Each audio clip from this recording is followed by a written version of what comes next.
Hey Internet, it's Gunter. It's MiniMishaps Games. It's Wednesday, so we are going to have our midweek paint.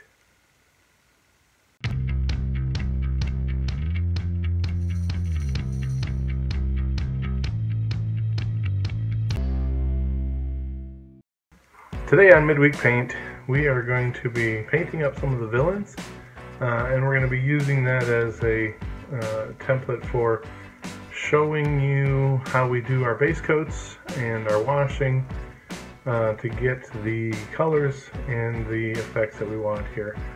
So I'm starting off with Rave. Rave is the Raven and also a bard, so hence Rave. And I'm mixing, when you mix bright blue and bright red, you just get brown. And then I'm using a light purple to kind of make it more of a ominous plum kind of a color. And so this, we're doing the base coat for Rave on white 3D printed plastic, and that you'll see that that'll actually make a big difference. Here we've got the black 3D printed resin, the liquid resin, and this is Chon Daj. He's the Elephantan warlord that's taken over the lower continent right now. We're going to be giving him an eventually metallic set of casting armor. So we're going to start with this bright blue. And as you can see on the dark plastic, it is going to fade in a lot more once it dries. So the color of the plastic, and none of these are primed. So this is Yag Zhu. He's our immortal from the Erguptian era, and he is going to be sort of that pharaoh skeleton kind of trope. And we've kind of leaned into that brown, so more of just the blue and red. And then we have got the beast form of the Iron Lizard here. The Iron Lizard is a less major villain, and currently is without the armor. So right now he's just the lizard, but giving him a bright teal. That's kind of gonna be darkened when we do the wash later. Go in and do some of the detailing. Rave is getting a silver bracelet. Chandage is gonna have sort of a silver dry brushing, which is just gonna give his whole cloak and cape sort of a metallic, magical quality to it. And then we'll do the weapons for Yag Zhu straight up silver too. Now I do like when it's a darker, grittier character to use the gunmetal, but because we're going to be coming back in later and washing with the black, I am choosing to leave it bright because that black will tone it down again. So this is a regular silver paint. So we get out our bone white, and Chandage has got, of course, the tusks. I love this sculpt because it's got 4 tusks, because it's actually a mammoth animalian from the designers Loot Studios. So they always do a wonderful job. And if you were here when we painted up the, this is our second time painting this model. We painted him up in parade party colors, and now he's getting more of the actual like warlord ready colors.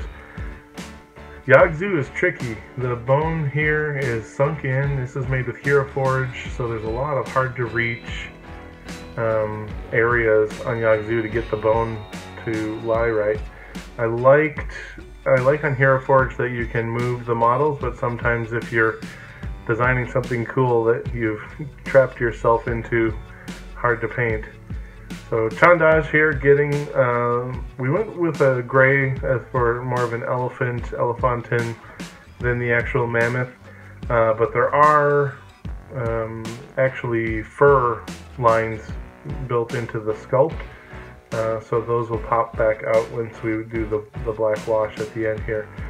I'm not overly concerned about coating his head too strongly, because he is going to have war paint on one side of his face, and he's also then got the dozens of little metal piercings coming out of the top of the trunk as well.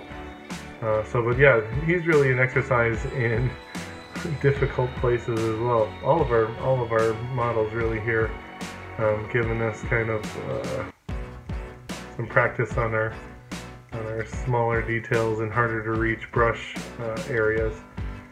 So Chandage, their Egyptian, Yag Zhu here, getting that Egyptian gold, and then we'll be going back and doing the weapons that are on the ground in silver. But that'll be after we get the base figured out.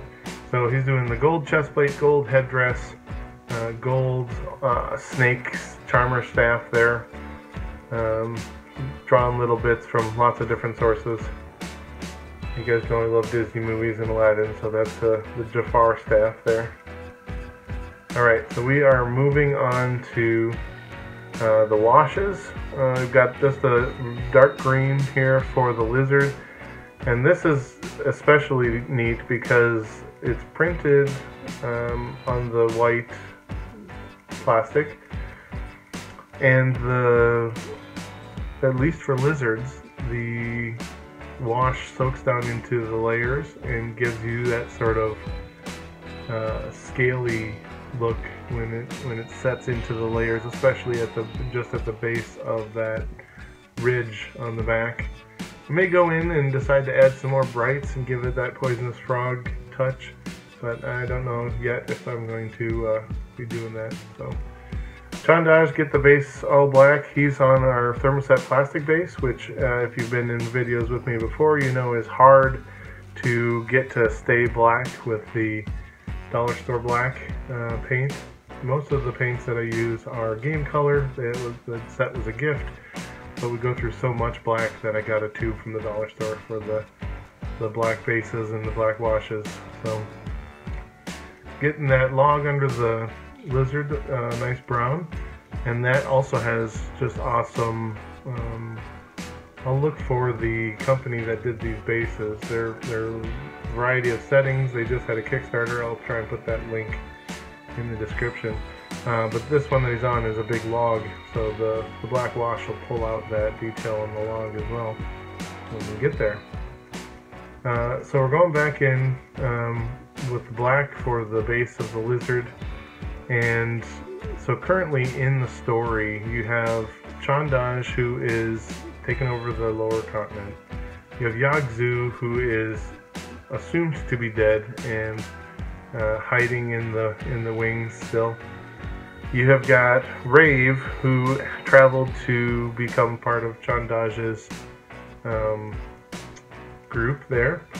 And then the Iron Lizard, who is currently seeking out help from another villain that's not in this paint group to get his armor back and get himself changed back to his humanoid animalian form.